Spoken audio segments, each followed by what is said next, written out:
Welcome to the Formula One paddock here in Barcelona for the Spanish Grand Prix on what's a very big weekend for Ferrari. Some significant upgrades there. The engine upgrade that they brought forward, not only more power, but we also understand better fuel efficiency, plus some car upgrades that includes a very obvious elongated fin on the engine cover, some tweaks to the front wing, and that's on top of the package we saw in Baku with changes to the barge board. So a big push there from Ferrari.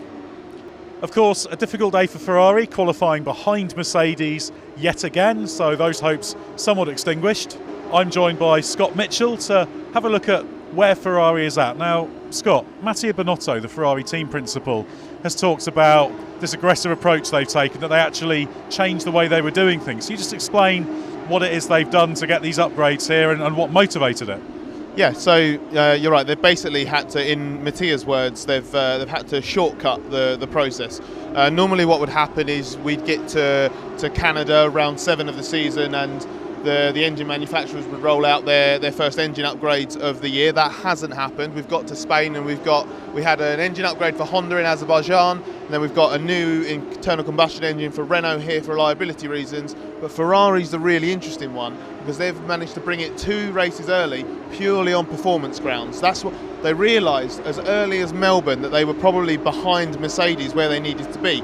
So what they've realised, they need to be much more aggressive with their development. The program's become much more intense, and everything's been basically put in. Maranello's been basically burning the midnight oil and then some since Australia to try and catch up. So we had upgrades on the aero side in Baku, more aero upgrades here, and now a new engine as well. So absolutely no stone unturned from Ferrari, but they recognised very, very early on that they were going to be behind and they needed to react quickly. And of course, we were here in Barcelona for pre-season testing when Ferrari looked very strong, and that seems to be at the root of Ferrari being somewhat hoodwinked by Mercedes' pace. Of course, Mercedes came to the second test with the massive aero upgrade. Effectively, it was a new car. Just about every aero surface was influenced. They did the first test a week before that using a much earlier version of the car, vastly earlier, that had been signed off and built to make sure they did the first test. So do we think that's the reason why Ferrari has had to play catch-up, because they got a little bit of a bum steer from testing? Obviously, Mercedes, not only did they improve during the second test, but they then also made big progress with the car in terms of the data analysis and that kind of thing between the last test and Australia. Very possibly. I'm sure our viewers don't need to be reminded that we were billing Ferrari as fastest after testing. They were fastest after testing. When Mattia Binotto, the team principal, spoke on Friday in the team principal's press conference, he said that everyone had Mercedes behind Ferrari and a long way back, and that Ferrari were the favourites. But he's pointed out to us, Hamilton's pointed out to us on the Mercedes side, the teams were saying the opposite. Ferrari were saying that people just don't believe us when we say that Mercedes is just as quick as us. So I don't know if it's necessarily that Ferrari themselves were hoodwinked, but I do agree that basically the state that their car was in testing maybe gave them false confidence in where they were at personally, if that makes sense. They didn't underestimate what Mercedes had done or what Mercedes was doing, but I think they probably misjudged the step that Mercedes would make over the first few races, because the point is, when we got to the end of testing, that's when Mercedes just cracked the code with this new car, and that's why on that last day they were able to make that step. And then from there, I think they've just built and built and built on that understanding, whereas Ferrari have basically been a bit stagnant, effectively, on car performance. That's why they had to react. That's why they had to say, we need to fast-track this process. We need to, again, using that word Binotto used, find some shortcuts in the development. That's not necessarily to say that the car they've got here is worse than the car they wanted to have in Monaco or Canada or wherever these first upgrades were going to come. It just means that they've found a way, lent on the staff a little bit more, just to bring it earlier than scheduled. And of course, the real question is, Sebastian Vettel, how happy is he with the car? He talked about, Scott, in pre-season testing that he was very happy with the feel, the balance it gave him. He talked in previous races that he wasn't really quite happy, wasn't quite feeling like it did in pre-season testing, and still wasn't here for him in practice.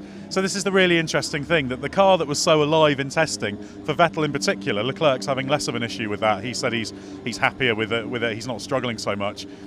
But it's like the car that they had in testing, in terms of feel, they don't have anymore.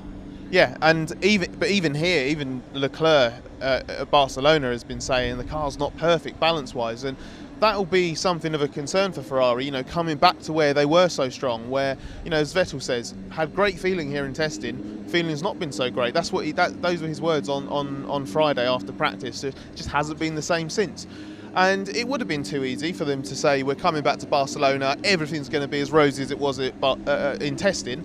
They're not stupid. No one's just crossing their fingers in F1 and just hoping things are going to get fixed. But they'll be concerned that whatever they've done since then, maybe they're slowly going down a bit of a rabbit hole. Maybe they're just sort of like losing the focus of what they need to do. And I know that some people thought, well, why are they bringing an engine upgrade? Because the car's straight line speed's not the problem. All of their deficit to Mercedes is in different types of corners. So how does that help? But it's all part of the package, isn't it? And I asked Mattia what this means for their upgrade schedule for the rest of the year, because ultimately if you shift stuff forward, that means you've got longer to do in theory with the same number of parts. So, and he said no plan on the engine side in terms of grid penalties. They're still going to crack on with 3 engines. I think they're still going to be just as aggressive on the aero side. So they're certainly not slowing down in terms of what they want to bring, and I think they do have a good idea of what they want to do upgrades wise. But the big problem and the big question mark for Ferrari that they still haven't quite answered emphatically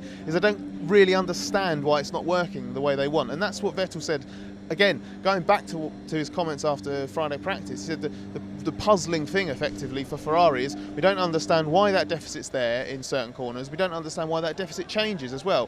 So there's clearly something in the package that Ferrari doesn't quite understand, and that's the problem. When you're bringing all these upgrades, it's kind of it can be a bit misleading if you don't understand the fundamental limiting factors in performance.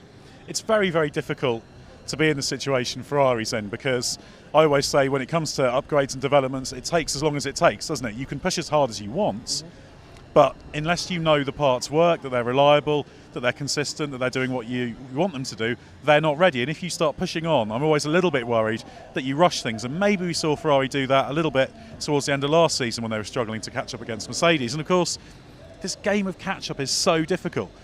4 1-2s Mercedes have had, so that puts Ferrari well back. And as soon as you've got that kind of deficit, everything becomes harder, because you always feel you've got to go aggressive, you've got to go and try hard, you've got to try and force the issue. And when you do that, sometimes it pays off, sometimes it doesn't. Mercedes, meanwhile, can sit back, do what they do, not take it easy, but just put one foot in front of the other, improve the car, and they're going to be in a strong position because they're not under that same pressure. And I think that's the problem that Ferrari faces ultimately, is that whatever the result of the Spanish Grand Prix, they will know that unless they fully understand and get on top of whatever issues they've had in the first 4 races of the season, they're not going to make the major progress they want to make. These upgrades might be raising the ultimate ceiling of performance with this 2019 Ferrari, but if they can't access that peak, then what's the point of having it? Well, that's what makes this weekend such an important one for Ferrari. They're in a difficult position going into the race, but anything can happen on a Sunday afternoon, as we always say. But if this is another defeat for Ferrari, then they're going to just have to push on harder and hope they can get more out of the upgrades and the improved engine in the coming races.